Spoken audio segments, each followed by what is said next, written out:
खिंड लढवली, पणाला जिंकला आणि आदिलशाह चिडला. अफजल खानाच्या वधामुळे विजापूरचा अहंकार उडाला. त्याच्या मागोमाग शिवरायांनी विजापूरच्या ताब्यातील पणाला गड जिंकला. त्यामुळे आदिलशाह भयंकर चिडला. त्याला अन्न पाणी गोड लागेना. शिवरायांचा नाश करण्यासाठी त्याने सिद्दी जोहर या सरदारला पाठवले. फार मोठी फौज घेऊन सिद्दी जोहर निघाला. अफजल खानही बापाच्या वधाचा सूट घेण्यासाठी त्यांच्या बरोबर निघाला. पणाला गडचा वेढा. सिद्दी जोहर शूर पण क्रूर होता.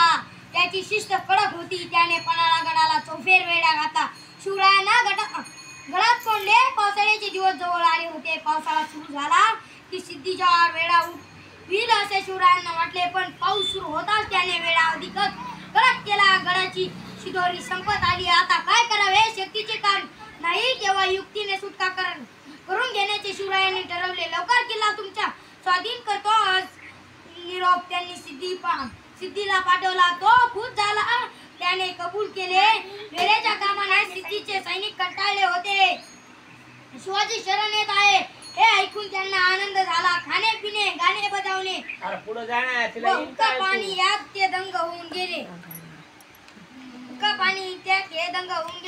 शिवराय वेड्यातून बाहेर. शिवरायांनी वेड्यातून निसटून जाण्यासाठी एक युक्ती योजली. त्यांनी 2 पालख्या सज्ज केल्या.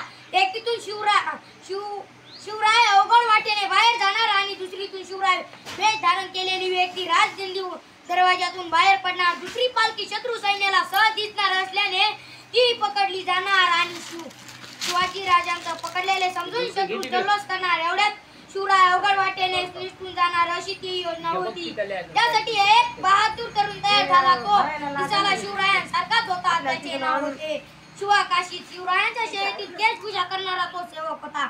तो घटाधारची आणि चतुर होता. ठरल्याप्रमाणे शिवाची पालखी राजदिंडीच्या बाहेर पडली. रात्रीची वेळ होती. धोधो पाऊस पडत होता. तरी शत्रूचे काही सैनिक पहारा देत होते. त्यांनी पालखी पकडली. शिवाजी राजांचा पकडला असे समजून त्यांनी ती पालखी सिद्दी जोहरच्या छावणीत नेली. तेथे जल्लोष सुरू झाला. दरम्यान शिवराय दुसऱ्या अवघड वाटेने गडाबाहेर पडले. सोबत बाजीप्रभू देशपांडे आणि त्यांचे निवडक सैनिक होते. सोबत बादल देशमुख यांची फौजही होती. इकडे थोड्या वेळाने शिवाकाशीत डाव उघडकीस आला. तेव्हा सिद्धीने तपासून त्याला तत्प्रकार ठार केले. शिवरायांसाठी, स्वराज्यासाठी शिवकाशीने आत्मबलिदान केले. तो अमर झाला. शिवराय हातावर तुरी देऊन निसटल्याचे लक्षात येताच सिद्धी चवताळून गेला. त्याने तातडीने सिद्दी मसरूद या सरदारला मोठ्या फौजीनिशी शिवरायांचा पाठलाग करण्यात पाठवले. पाठलाग चालू झाला. दिवस उजाडल्यावर त्यांनी शिवरायांना पांढरपाणी ओढ्यावर गाठले. शिवराय पेचात पडले. त्यांनी कशीबशी घोड खिंड ओलांडली. बाजीप्रभूंचा बाणेदारपणा चवताळलेल्या सिद्धीने सैनिक जोराने खिंडीकडे दौडत येत होते. शिवरायांना वाटले आता विशाळगड काढणे कठीण. ते बाजीप्रभूंना म्हणाले, बाजी वेळ आणीबाणीची आहे. पुढील वाटचाली मागे शत्रू पाठीवर. आता विशाळगड हाती लागत नाही. चला शत्रूंना उलटून देऊया. शिवरायांच्या मनातील घालमेल बाजीप्रभूंनी ओळखली.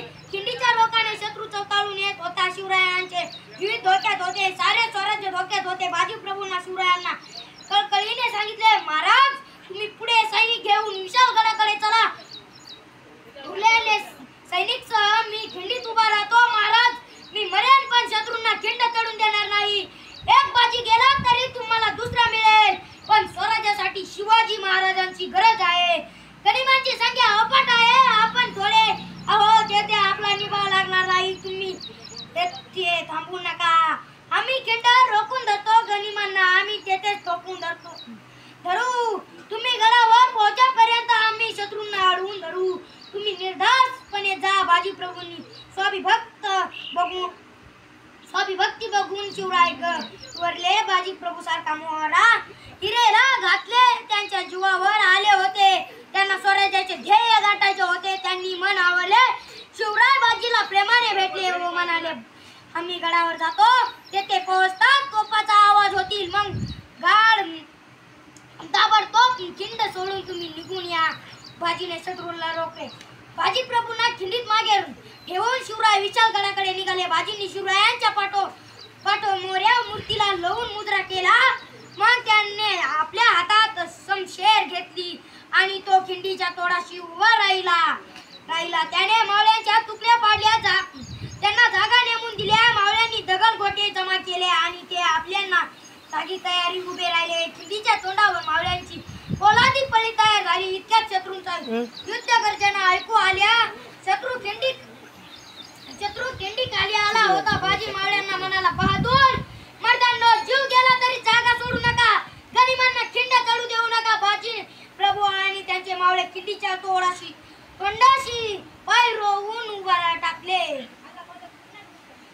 उभे टाकले खिंडीतली वाट बिकट व नागमोडी होती एका वेळी 3-4 माणसे कशी बशी वर चढू शकत तिकडे शिवराय विशालगडाकडे वाऱ्यासारखे धावत होते विशालगडाचा पायथा अजून दूर होता गडावर पोहोचण्यासाठी शिवरायांना 1.5-2 तास हवे होते एवढा वेळ बाजीने खिंड अडवून ठेवल्याचे शिवरायांना काम फक्त होणार होते खिंडीतील झुंज तिकडे खिंडीतील शर्तीची झुंज सुरू झाली शत्रू खिंड चढू लागला शत्रूंनी पहिला तुकडी खिंडीवर येऊन धडकली मावळ्यांनी शत्रूवर दगडाचा वर्षाव केला होता दगड धोंड्याचा मारा करण्यात मावळे पटाईत त्यांनी सराईतपणाने हाणामारी सुरू केली शिवरायांच्या मावळ्यांनी कित्येक गनिमांना टिपले कित्येकांचे डोके फुटली पहिली तुकडी नामोहरम झाली मागे हटली पुन्हा दुसरी तुकडी नेटाने खिंड चढू लागली बाजी प्रभू ओरडला हाणा मारा मावळे नस पुराण चढले हर हर महादेव अशी गर्जना करत ते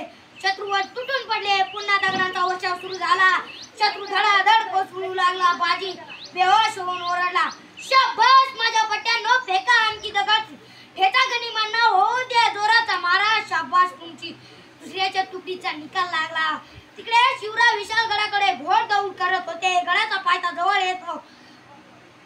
येत होता प्रत्येक क्षण महत्वाचा होता विशालगडाच्या पायथ्याशी शत्रूंचा वेढा होता शिवरायांनी आपल्या निवडणूक साथीदारीचा शत्रूंच्या मोर्चावर हल्ला चढवला शत्रू बरोबर झुंज देत शिवराय पुढे सरकले ते म्हणाले मावळ्यासह शत्रूंची कोंडी फोडून विशालगडाच्या पायथ्याकडे धाव घेत होते बाजी प्रभूंचा पराक्रम इकडे घोडखिंडीत शर्तीची झुंज अजून चालू होती शिट्टी सुवत चिडला होता त्यांची तिसरी तुकडी खिंड चढू लागली मराठ्यांनी शौर्याची शर्त केली शत्रूंनी बाजी प्रभूवर हल्ला चढवला बाजीला गेले बाजीने तोशाने लढू लागला त्याने पराक्रमाची शर्त केली बाजीच्या अंगावर अनेक वार झाले जागोजागी जखमा झाल्या अंगातून रक्ताच्या धारा वाहू लागल्या तरी त्याने खिंडीचे तोंड सोडले नाही त्याचा सारा देह रक्ताच्या नाहून निघाला पण तो मागे हटला नाही त्याने मध्ये जोर लावून मावळ्यांना सूचना दिल्या मावळ्यांनो शत्रूवर निकालाचा मारा केला शत्रू हटला बाजी प्रभू घायाळ झाला होता तरी मावळ्यांना